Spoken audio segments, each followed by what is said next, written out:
Hai, ketemu lagi dengan saya, jumpa lagi dengan saya, Hieronymus Bias Muda. Masih dalam konten yang sama, yaitu kosakata, koda kosa. Kali ini kita bertemu dalam part yang kedua, dalam bagian judul masih dengan Eken Matan Pito. Kita akan melanjutkan pembahasan kita dalam part pertama. Sebelumnya, semoga saya menemui kakak adik semuanya, teman-teman semuanya dalam keadaan sehat serta mulia. Salam damai, cinta floating, cinta budaya. Saya sangat miris mendengar kejadian kemarin di Waiorang. Kita orang Adonara itu sebenarnya cinta damai. Jika ada yang mengatakan bahwa kita orang Adonara itu suka membunuh, suka berkelahi, saya bilang tidak. Itu tidak betul. Saya membantah mentah-mentah tentang tulisan Ernest Vetter yang mengatakan bahwa Adonara adalah the mother island. Saya menolak itu. Kita orang Adonara cinta damai. Ada masalah sebenarnya bisa diselesaikan secara baik-baik. Itulah jati diri orang Adonara yang sebenarnya. Bukan saling membunuh. Bukan. Dulu kita saling membunuh, kenapa? Karena kita diprovokasi oleh penjajah waktu itu. Dan itu sebenarnya bukan ciri khas kita. Tapi karena diprovokator, maka kita saling membunuh. Lalu Ernest Vetter mengatakan Adonara ini adalah the mother island. Sebenarnya kita tidak seperti itu. Saya turut prihatin dan sangat berduka cita yang sangat mendalam atas kejadian kemarin.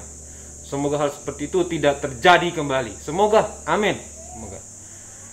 Oke, teman-teman, kakak adik semuanya. Kita lanjut part 2. Kemarin kita berhenti di Arcio dos Santos dan José Luis SPJ yang mengatakan bahwa benua Atlantis atau benua yang hilang itu adalah Indonesia, yang kita sebut dengan Ibu Pertiwi. Saya akan lanjut dari situ lagi ya. Oke, kita masuk. Eken Pito, Eken Matan Pito, ilmu pengetahuan keramat. Prasasti atau kitab keramat nakal ditulis lebih dari 70.000 tahun silam di Ibu Pertiwi. Tulisan itu diawali dengan kisah penciptaan dan asal mula kehidupan. Saya ulang ya.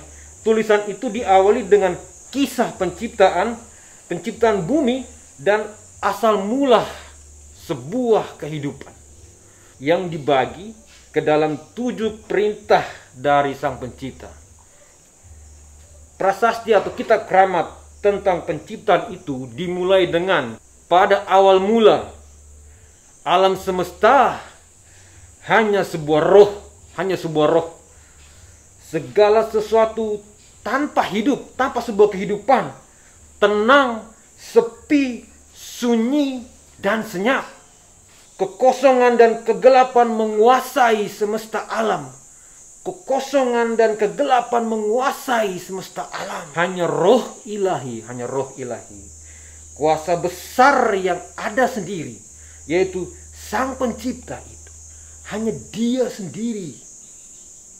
Sang ilahi itu, hanya roh ilahi itu sendiri berada dalam kekosongan dan kegelapan yang menguasai semesta alam. Dia hanya sendiri. Maka muncullah hasrat hatinya untuk menciptakan dunia, alam semesta. Dan dia menciptakan yang kita sebut dunia. Ini tulisan keramat pada prasasti atau kitab keramat nakal. Dia menulis seperti itu. Dan muncullah juga kehendak hatinya untuk menciptakan bumi. Muncul kehendak hatinya untuk menciptakan dunia. Kemudian dia menciptakan yang namanya bumi. Dengan semua yang hidup di atas permukaannya. Dan dia menciptakan bumi dan semua yang ada di dalamnya. Dan demikianlah caranya penciptaan bumi serta semua yang hidup di atas permukaan bumi. Demikianlah caranya penciptaan bumi serta semua yang hidup di atas permukaannya. Tertulis dalam prasasti nakal atau kitab keramat nakal yang ditemukan di India. Ular berkepala 7 itu sang roh ilahi tadi itu, yang ketika dia merasa dia sendiri, lalu dia menciptakan dunia, lalu menciptakan bumi, yang disimbolkan, yang kita sebut adalah ular berkepala 7 itu, dengan ketujuh pemikirannya yang agung, memberikan ketujuh perintah eken matan pito, ketujuh perintah eken matan pito. Kita lanjut teman-teman, nanti kita akan menemukan titik terangnya. Perintah intelektual pertama, dengarkan baik-baik. Biarlah menyatu semua gas yang tidak berbentuk dan terpencar hambur di semesta jagat itu. Biarlah menyatu semua gas yang tidak berbentuk dan terpencar hambur di semesta jagat lo itu. Biarlah menyatu semua gas. Dan darinya biarlah bumi terbentuk. Maka terkumpullah semua gas dalam bentuk sebuah massa yang berputar. Perintah intelektual pertama.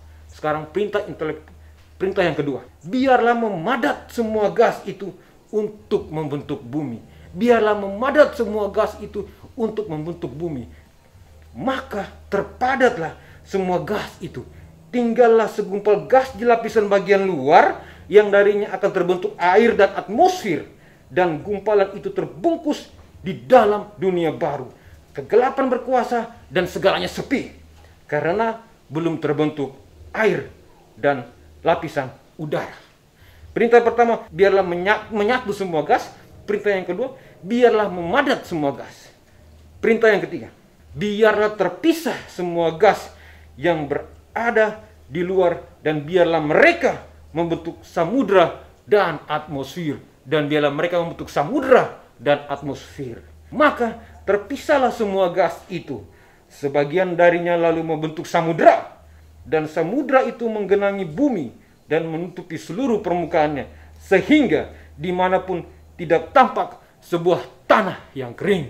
Semua gas yang tidak membentuk samudra akan membentuk atmosfer, dan muncullah cahaya di dalam atmosfer dan menjadikannya aktif. Dengan demikian, maka cahaya muncul di permukaan bumi, dan panas pun mulai muncul di dalam atmosfer. Yang kita kenal sinar itu, cahaya itu adalah matahari. Sekarang kita masuk ke perintah yang keempat. Biarlah semua gas yang ada di dalam bumi itu menimbulkan tanah ke atas samudra yang kita injak ini. Maka lumbung api di bawah bumi mengangkat tanah. Tempat terhampar semua samudra. Sampai akhirnya ia muncul di atas permukaan samudra. Dan itulah tanah kering. Tanah yang kita injak ini. Tanah yang dimana kalau kita buang biji buah pepaya, dia akan tumbuh. Tanah yang dimana kalau kita buang biji jagung, maka jagung itu akan tumbuh, dan sebagainya. Perintah yang kelima, biarlah kehidupan muncul di dalam samudra. Maka berkas sinar matahari berpadu dengan berkas sinar bumi di dalam lumpur samudra, dan dari partikel-partikel lumpur itulah terbentuk telur-telur kosmis, benih-benih kehidupan.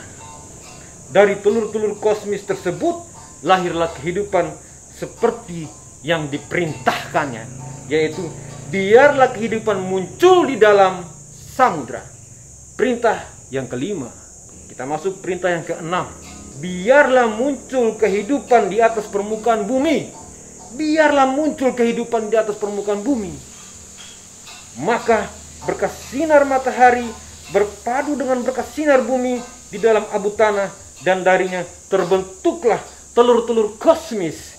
Dan dari telur-telur kosmis inilah muncul kehidupan di atas bumi seperti yang diperintahkannya. Pada perintah yang keenam adalah biarlah muncul kehidupan di atas permukaan bumi. 1, 2, 3, 4, 5, 6. Ketika perintah yang pertama, biarlah menyatu semua gas yang tidak berbentuk. Lalu yang kedua, biarlah memadat semua gas itu. Lalu yang ketiga, biarlah terpisah semua gas yang berada di luar itu.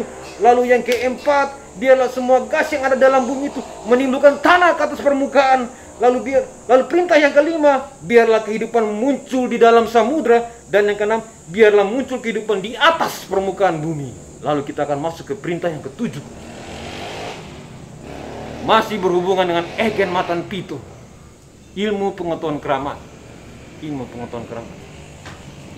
Ini tertulis dalam prasasti nakal.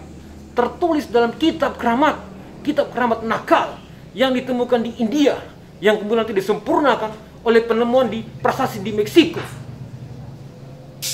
Ini kita akan masuk ke perintah yang ketujuh, teman-teman.